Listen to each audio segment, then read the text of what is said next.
Bueno, hermanos, Dios les bendiga. Me siento un poquito desubicado, quiero traer algo en mis manos, pero bueno, vamos a acostumbrarnos. Ya el que le toque estar aquí al frente va a saber lo que se siente estar con las manos libres. ¿Cómo están, hermanos? En esta tarde, en esta noche, ¿están bien?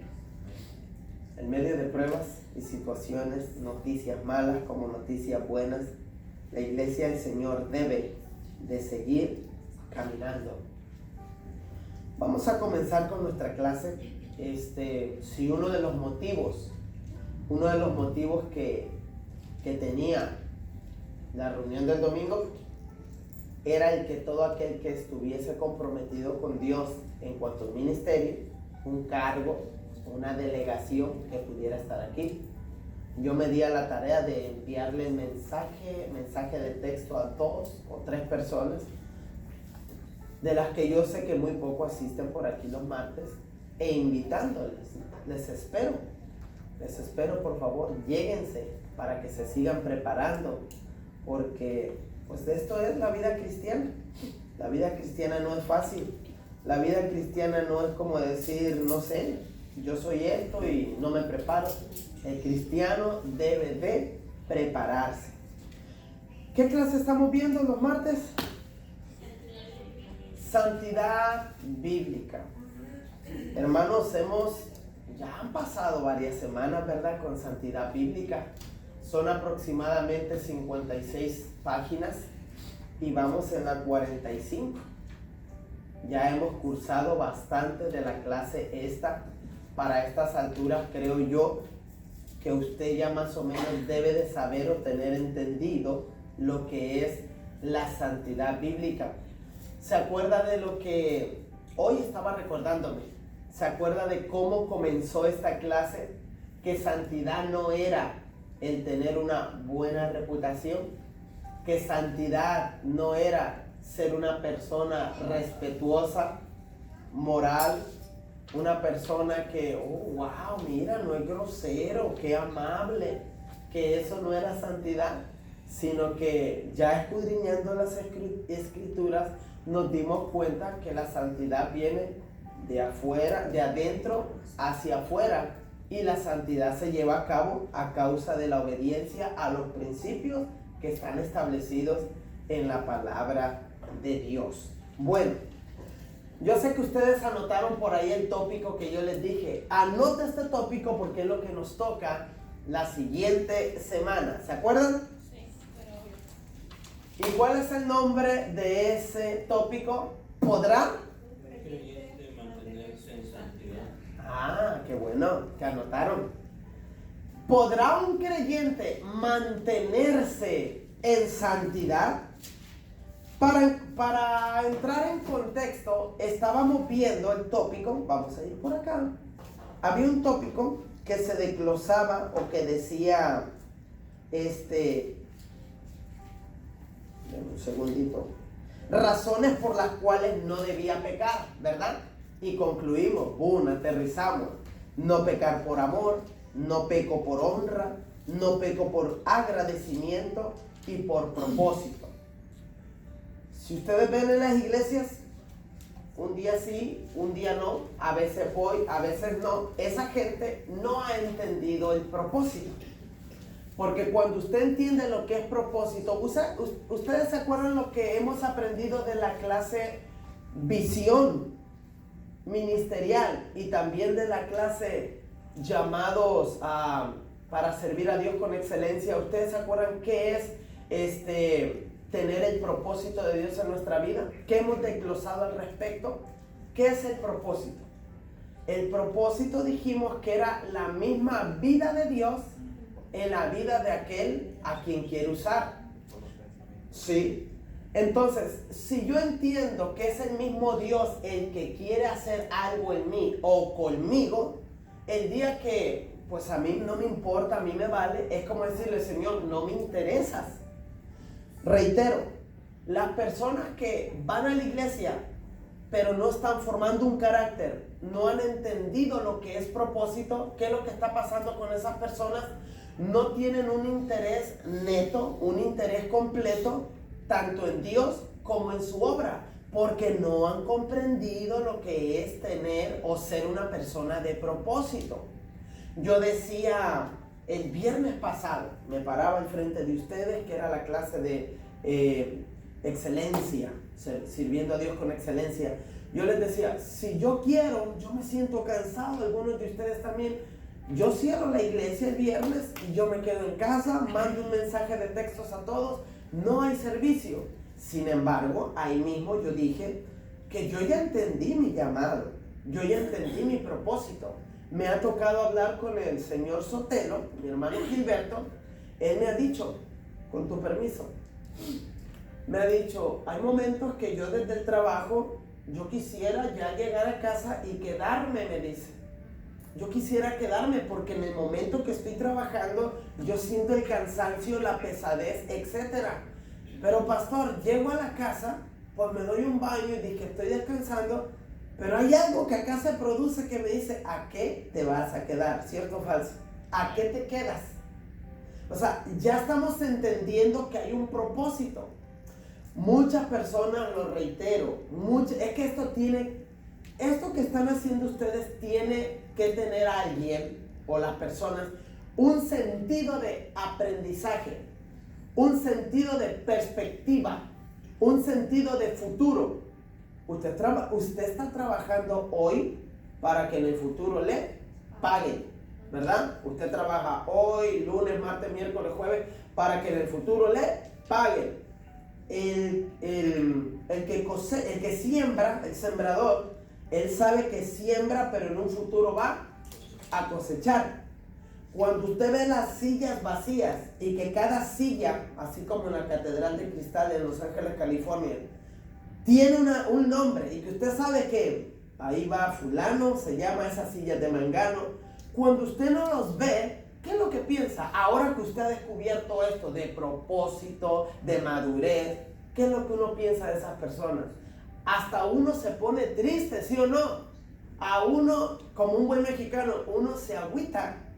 Uno se pone triste porque dice, qué pena que todavía las escamas de los ojos, después de 1 año, 2, 3 años, siguen siendo el Saulo.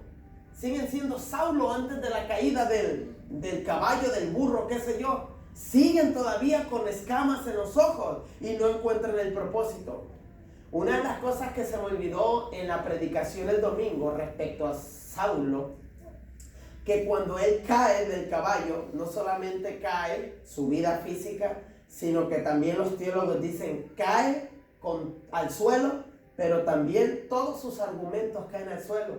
Toda su enseñanza, todo aquello que ella trae, lo que él traía, filosofía, todo eso se va al suelo. Bueno, pues lo que nosotros necesitamos también, caer al suelo, que nos tiren, a veces necesitamos que nos tiren y que las escamas de los ojos caigan para poder decir, ahora sí, ahí sí es permitido. Ese es mi asiento de los martes, ese es mi asiento de los viernes. ¿Por qué? ¿Por qué es tu asiento? Porque yo vengo aquí, voy a prepararme, aquí voy a estudiar. Yo he entendido el propósito de Dios para mi vida. Pero bueno, muchos son los llamados y poquitos los escogidos. Haciendo a un lado lo del propósito, pasamos a lo que era el sentido de conveniencia, que ahí está otra cosa que explicar. Por conveniencia, no sirves a Dios, va a haber cosas que va a haber áreas donde se te van a cerrar las puertas. Ahora sí, comenzamos. Tenemos 4 minutos que avanzan después de las 8 y comenzamos. ¿Podrá un creyente mantenerse en santidad? Tome en cuenta que todas las demandas de Dios son hechos cumplidos en Él y posibles para el hombre. Otra vez, tome en cuenta que todas las demandas de Dios son hechos cumplidos en Él y posibles para el hombre, por lo que Dios nunca podrá demandar algo de ti que no puedas alcanzar. Prosigo. Nuestra condición antes de conocer a Cristo nos llevaba a tener una relación con Satanás. Escuchen, aquí ya se puso la cosa gruesa. Nuestra condición antes de conocer a Cristo nos llevaba a tener una relación, aquí déjeme añado, directa o indirecta con Satanás. ¿Sí o no? Escuche. O sea, digo en cuanto a conocimiento. La gente no sabe que está sirviendo a Satanás.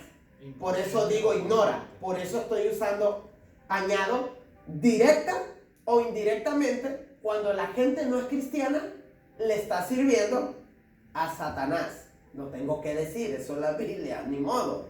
I'm sorry, la Biblia es clara donde dice que hay hijos de Dios y hay hijos de Satanás, etc. Bueno, recuerden el tópico. ¿Podrá un creyente mantenerse en santidad? Nuestra condición antes de conocer a Cristo nos llevaba a tener una relación con Satanás. Y esta relación estaba presentada en el parentesco que teníamos con él. Es decir, éramos sus hijos, ya que en nosotros estaba su naturaleza. Éramos hijos del diablo. ¿Qué fue lo que el Señor Jesucristo les dijo en una ocasión ahí a unos? Vosotros sois hijos del diablo. ¿Por qué? Porque ustedes buscan hacer las cosas que Él les incita a hacer. Entonces, ya que en nosotros estaba esa naturaleza, que es la naturaleza satánica. ¿Cuál es la naturaleza satánica en la vida de alguien que no ha conocido a Cristo? La muerte eterna o el pecado sobre la vida de un individuo. Pero es la muerte, producto de la simiente de pecado que había en nosotros. Esto nos demuestra que dichas razones eran las que nos hacían pecar. Si nuestra condición es ahora totalmente diferente, porque somos hijos de Dios, tenemos su justicia, tenemos su vida, preguntémonos, ¿qué es entonces lo que nos conduce al pecado? Vamos a entrar en algo bueno, porque todavía el cristiano peca, ¿cierto o falso? Y ya nosotros ya tenemos, ¿qué es lo que tenemos? Justicia. Ya no le pertenecemos al diablo, al que era o contaba como nuestro padre el diablo. No, ahora ya todo el que cree o creyó en su nombre le dio potestad de ser hecho hijo de Dios. Ahora somos hijos de Dios. Ahora, el cristiano se podrá mantener. ¿Cuál era el tópico? ¿Podrá un creyente mantenerse en santidad? Recuerde lo que estamos aprendiendo. ¿Qué es santidad? No estamos hablando de una persona perfecta, perfeccionada, un ángel, nada de eso. Vamos a proseguir. ¿Qué es entonces lo que nos conduce al pecado? Si se supone que la naturaleza satánica que había en nosotros, que éramos muertos en nuestro espíritu, separación, tanatos, que ya estábamos muertos en delitos y pecados, ¿por qué ahora que nacimos de nuevo, será que podemos mantenernos en esa santidad sin pecar? ¿Tenemos la capacidad para o no? Vamos a desglosar. Lo estoy haciendo pensar, trabaje, que le venga la palabra de Dios. Desde el punto de vista bíblico, podemos demostrar que Dios nos ha dado recursos para resistir, palabra clave, la tentación que nos conduce al pecado, para así estar en total santidad.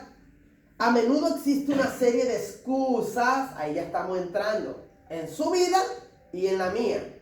A medida existe una serie de excusas que dan no voy a poner que damos las personas que caen en pecado y que por dichas excusas quieren callar a la voz de la conciencia y se abstienen de luchar en contra de dicho pecado.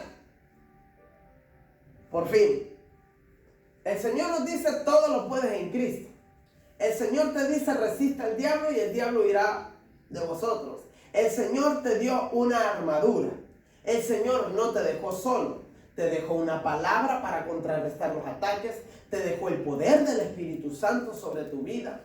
Te llenó de dones. Te capacitó o te está capacitando. Tienes a Cristo, etcétera, etcétera, etcétera. Ahora, proseguimos. En una ocasión, un joven salmista de una iglesia cometió un acto de fornicación.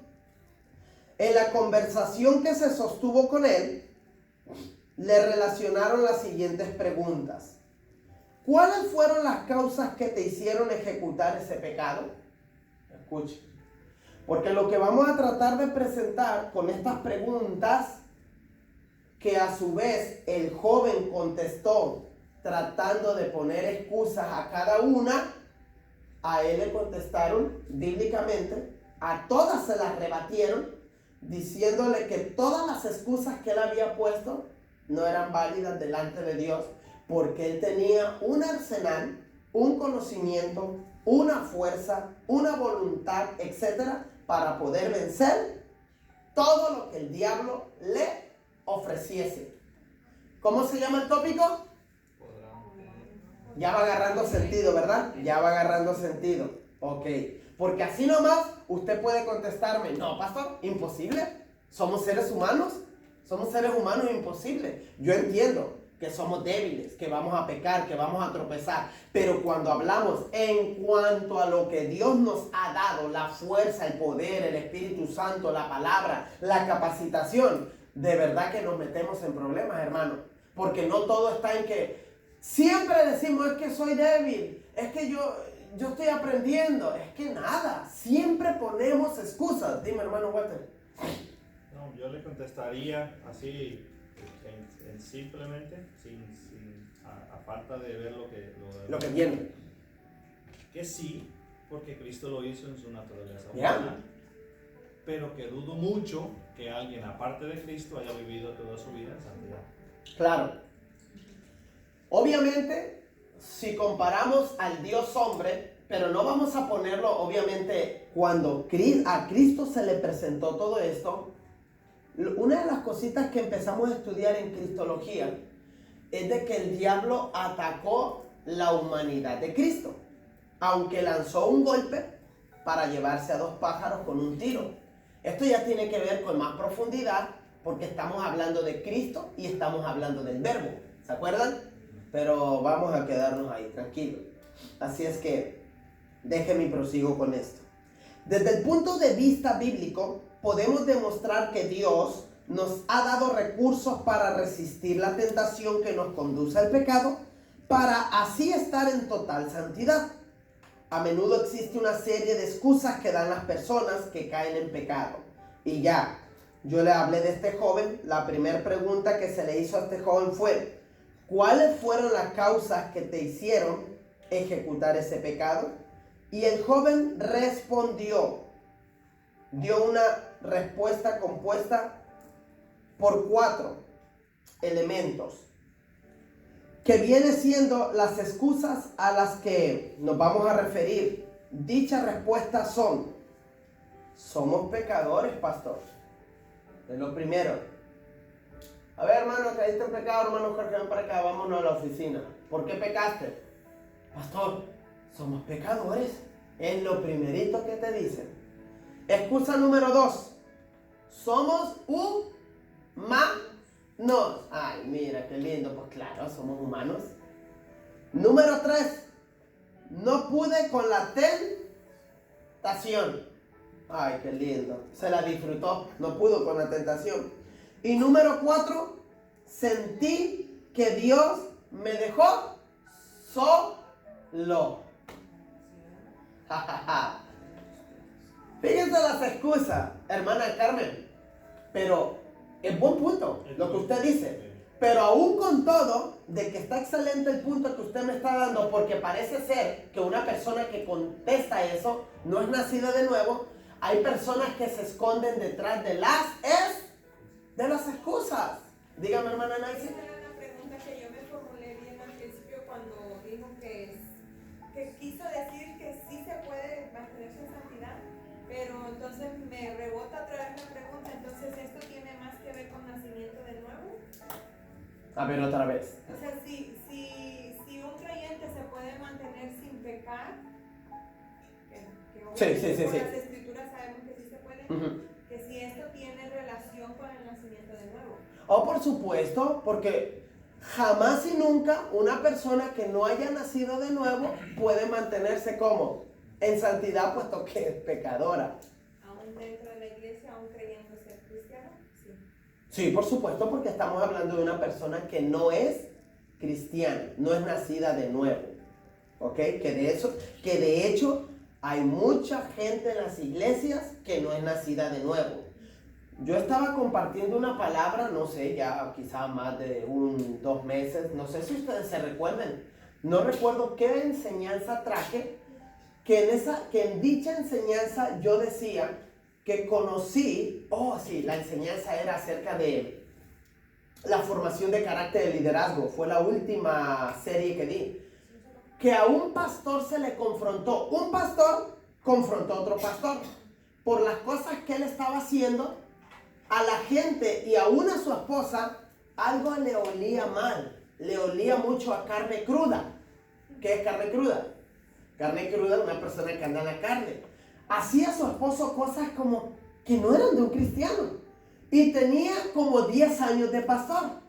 Cuando llegó este pastor a predicar a su iglesia, pues entonces la mujer salió a flote, empezó a hablar, bla, bla, bla. Entonces el pastor lo trae y comienza a hablar con él. Le dice, ¿no será que tú no eres nacido de nuevo? Para lo que este pastor confesó, pastor, yo creo que yo no soy nacido de nuevo. Porque empezó a darle pautas de lo que es el nacimiento de nuevo. Eres guiado, eres esto, tuviste cambio. La esposa salta, te lo dije. Cuando el pastor le dice que quizás no es nacido de nuevo, la esposa que está al lado, lo sabía, te lo dije. ¿Te acuerdas que te lo había dicho? Que yo olía carne cruda, que tú no eras un nacido de nuevo, ¿me entiendes? Entonces, por lo que está diciendo Nancy, por eso me parece hacer este paréntesis, porque parece ser que Nancy está diciendo, ¿a poco hay gente que no es cristiana, que se cree cristiana dentro de las iglesias? Hay y de a montón, hermano. Con tan solo, escuchen, con tan solo en la ignorancia bíblica, los padres que tienen hijos adolescentes, cuando no se le dice a los padres que sus hijos tienen que nacer de nuevo y piensan que porque los llevan desde pequeñitos, como yo a mi hija, ellos asumen que sus hijos son nacidos de nuevo. Hermanos, si Cristo viene y esos niños, aun cuando toquen en la alabanza y el pastor no se dio cuenta, va a ser trágica su final, trágico su final. Es espantoso esto. ¿Por qué crees que yo hubo un tiempo, no sé, yo los enfadé? Hablé tanto del nacimiento de nuevo, ahorita ya no lo hablo porque hablé tanto y es el mismo grupo. Digo yo, ya debieron de haberse asegurado que son nacidos de nuevo. Pero yo hacía tanto énfasis en el nacimiento de nuevo y hasta la fecha, aviento 1, 2, 3 pincelazos todavía. Hermano, procura ser una persona nacida de nuevo. Que el Espíritu te dé testimonio de que tú eres un hijo de Dios. Bueno, entonces, estas son las respuestas más comunes que dan las personas que han pasado por una situación semejante. Argumentos que son debatidos y que no tienen peso como para no luchar en contra del pecado. Veamos y desglosemos a cada uno o a cada una de ellas, de las respuestas, pues, o de las preguntas con respuestas. En cuanto a que somos pecadores, escuche, esto está bueno, ¿ok? A ver, ¿cuántos de los que están aquí dicen amén? ¿Será que somos pecadores? Gloria a Dios, aleluya. ¿Cuántos de aquí son pecadores? Amén. Gloria a Dios, escuchen, escuchen. Somos pecadores. Ahora nos vamos a ir a la Biblia. Quizás no está comprendiendo nuestro hermano Gilberto la pregunta. No, es muy diferente, somos pecadores a pecar, ¿ok? Así, ponte pila ahí, hermano Gilberto. Quizás ahí no estás diferenciando. ¿Somos pecadores o pecamos? Ahí va. En cuanto a que somos pecadores, que fue la primera respuesta que dio este joven que cayó en pecado. En ninguna parte de la Biblia aparece la afirmación de que somos pecadores. Dice que somos la justicia de Dios en Cristo Jesús. La posición que nos da la Biblia es la de justos. ¿Se acuerdan? Justos. Y verdad que hay una diferencia entre justos y la palabra pecadores. ¿Verdad que hay una diferencia? Entonces, o eres justo o eres pecador. O eres un nacido de nuevo que cuenta como justo y justicia de Dios en ti, o eres pecador. Ahí le va, apunte eso, póngase listo. Porque la gente dice, somos pecadores. Y los cristianos digan, no, yo no soy pecador. Que cometo un que otro pecado, pero no. Ok. Dice que somos la justicia de Dios en Cristo Jesús. La posición que nos da la Biblia es la de justicia, no de pecado, la de justos, no de pecadores. Pecadores son aquellos que no han nacido de nuevo. Nosotros no somos pecadores. Nosotros pecamos, que son dos cosas muy diferentes. Pablo dijo que ya el pecado como estado no se enseñoreará más de nosotros. No se enseñoreará. Miren, ¿verdad que en el mundo es bien difícil que la gente deje de hacer lo que hace? El borracho quiere, pero si no se le predica la palabra y si el Espíritu Santo no lo redarguye de pecado, justicia y de juicio, ese tipo va directo al calabozo, no tiene salvación, porque no hay una fuerza, no ha renovado su mente, no hay por dónde caminar, está perdido, está chocando, anda en la oscuridad, ¿me entiendes? Por más que quiera. Sin embargo, nosotros se nos presenta el pecado y ahí entramos en el tema de ¿lo quieres o no lo quieres? Como los vendedores, ¿lo tomas o lo dejas? Debemos, ¿apuntó la cita? La cita es importante. Romanos 6:14. Gracias. Debemos estar bien claros en estos términos. Aquellos cuya condición es pecadora, pecan. A aquellos que estamos en la condición de justos, el pecar no nos hace pecadores. Es decir, los únicos que se ensucian son aquellos que están limpios, ya que los sucios siempre estarán sucios. El Señor Jesucristo le dijo a Pedro, ustedes ya están limpios por la palabra. Ya están limpios. Que nosotros fallamos, pecamos, se nos escapa, etc. Oiga. Estoy diciendo, aunque nosotros pecamos, fallamos, etcétera, pero con todo y esto, ese aunque nosotros pecamos, etcétera, podemos aún dejar de hacerlo. Porque es de ahí donde nos agarramos. Yo conozco por ahí unos hermanitos y hermanitas que meten la patrulla con todo. Se van del garage, hasta rompen la puerta, ¿verdad? Que vaya a la casa. La lengua larga, chimean, dicen, oye, pero ¿por qué estás haciendo eso? Ay, pues es que somos débiles.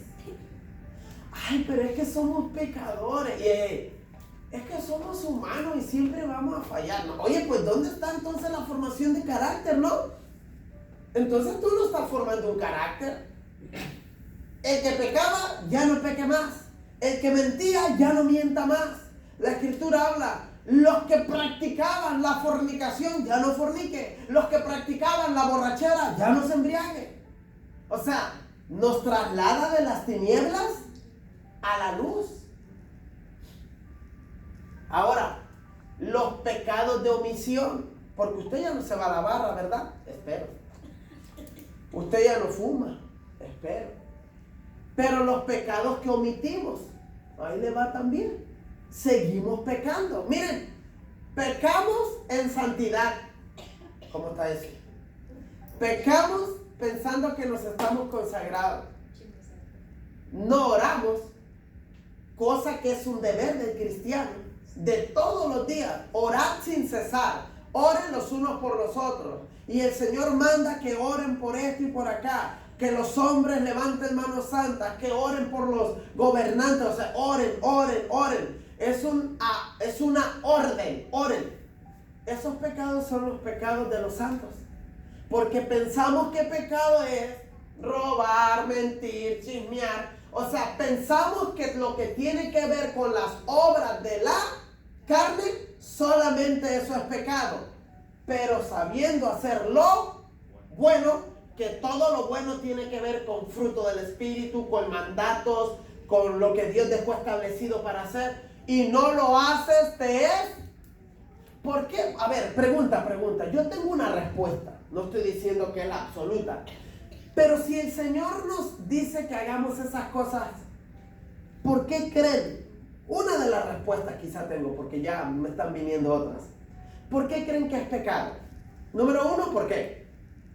Si no estamos, porque dice, el que sabe hacer lo bueno y no lo hace, oye, pero no estoy pecando, Señor. No me metí en pecado, no estoy haciendo cosas malas. ¿Dónde está el pecado? Bueno, usted dijo que es un mandato. Es un mandato, entonces, ¿qué dijo la hermana? En la desobediencia. Ok, ahora, lo voy a llevar a algo que tiene que ver con intimidad, con Dios. Tenemos al Padre ya, tenemos al Hijo, sí, nos dieron estatutos, decretos, bla, bla, bla, bla, mandatos. Pero también tiene que ver mucho con el dejar inoperante al Espíritu Santo.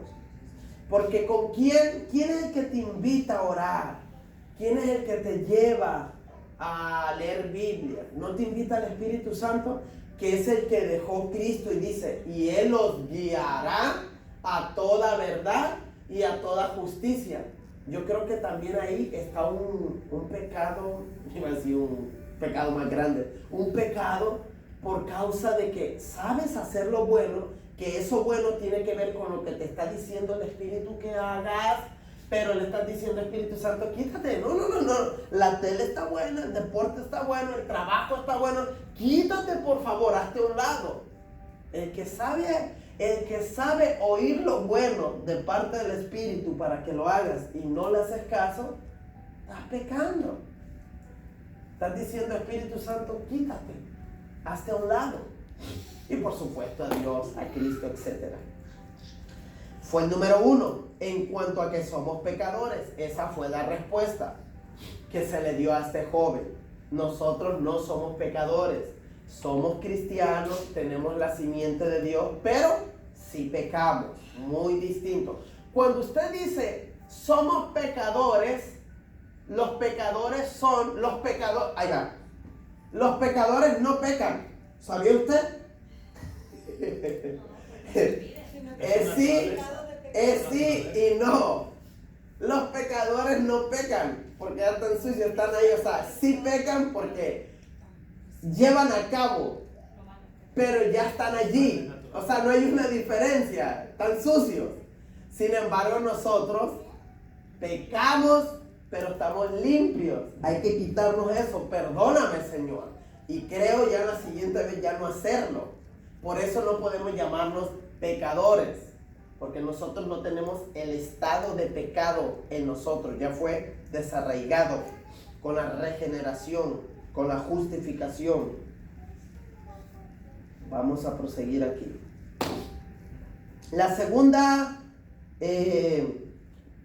excusa, la número uno, somos pecadores, por eso me metí en la fornicación, le dijo este joven a este hombre de Dios, a la iglesia, a este pastor. La segunda excusa, en cuanto a nuestra condición